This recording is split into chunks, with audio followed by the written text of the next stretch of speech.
நன்மை தீமையை போக்கிவிடும். The fact that I can plant a seed and it becomes a flower, share a bit of knowledge and it becomes another's, smile at someone and receive a smile in return, are to me continual spiritual exercises. வையத்துள் வாழ்வாங்கு வாழ்பவன் வானுரையும் தெய்வத்துள் வைக்கப்படும். நிச்சயமாக நன்மைகள் தீமைகளை போக்கடித்துவிடும். Shanghai சீனாவில் பிரபல வீர பராக்கிரம குடும்பத்தை சேர்ந்தவர். இடோ மாநிலத்தில் உள்ள ஓர் உயர் அதிகாரியிடம் சேவகனாக பணிபுரிந்தார். அந்த அதிகாரியின் மனைவிக்கும் இவருக்கும் காலப்போக்கில் காதல் தொடர்பு ஏற்பட்டது. இந்த உறவு வெளியே தெரிய வந்தால் உயர் அதிகாரி தன்னை கொன்று விடுவார் என்ற பயத்தில் ஷாங்காய் அதிகாரியை கொலை செய்துவிட்டு அவர் மனைவியையும் அழைத்து கொண்டு அயலூருக்கு ஓடினார். இருவரும் கொள்ளைக்காரர்களாக மாறிவிட்டனர். அவளோ பேராசை பிடித்த பயங்கர கொள்ளைக்காரியாக ஆகிவிட்டார். அவளது போக்கு பிடிக்காத ஷாங்காய் அவளை விட்டு பிரிந்து ஒரு பரதேசியாக ஊரூராக சென்றார்.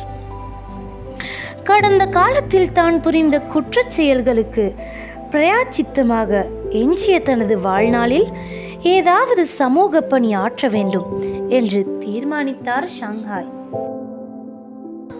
அவ்வூர் மக்கள் தங்களது அத்தியாவசிய தேவைகளுக்காக அடுத்த ஊர் செல்வதாயின் ஒரு அபாயகரமான மலையை தாண்டியே செல்ல வேண்டும். கஷ்டப்பட்டு காயப்பட்டு இந்த மலைப்பாதையை கடந்து சென்று கொண்டிருந்தனர் அவ்வூர்வாசிகள். ஷாங்காய் அந்த பிரமாண்டமான மலையை குடைந்து சுரங்கப்பாதை ஒன்று அமைக்க திட்டமிட்டார். பகலிலே தனது வயிற்றுப்பாட்டுக்காக கொஞ்ச நேரம் ஏதாவது கூலி தொழில் செய்வது, இரவு முழுவதும் கருங்கற்பாறைகளை உடைத்து சுரங்கத்தை தோண்டுவது, இவ்வாறு 30 வருடங்கள் கடுமையாக உழைத்தார். அவரது விடாமுயற்சியின் பயனாக 2280 அடி நீளமும் 20 அடி உயரமும் 30 அடி அகலமும் கொண்ட சுரங்கப்பாதை தோண்டப்பட்டது. இவ்வாறு இன்னும் 2 வருடங்கள் அவர் பாடுபட்டால் சுரங்கப்பாதை பூர்த்தியாகிவிடும்.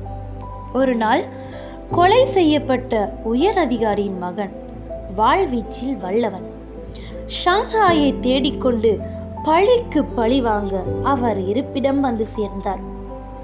தான் தொடங்கிய பணி முடியும் வரை அவகாசம் தருமாறு ஷாங்காய் அவனிடம் கெஞ்சினார்.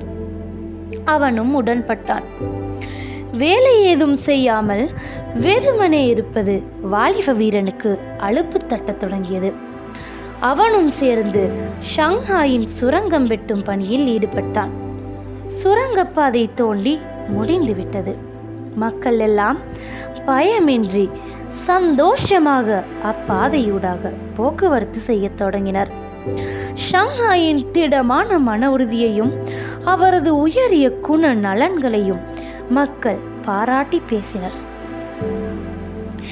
என் பணி முற்று பெற்றுவிட்டது, இப்போது என்னை கொள்ளலாம் என்று கூறியவாறு ஷாங்காய் தனது கழுத்தை இளைஞனிடம் நீட்டினார்.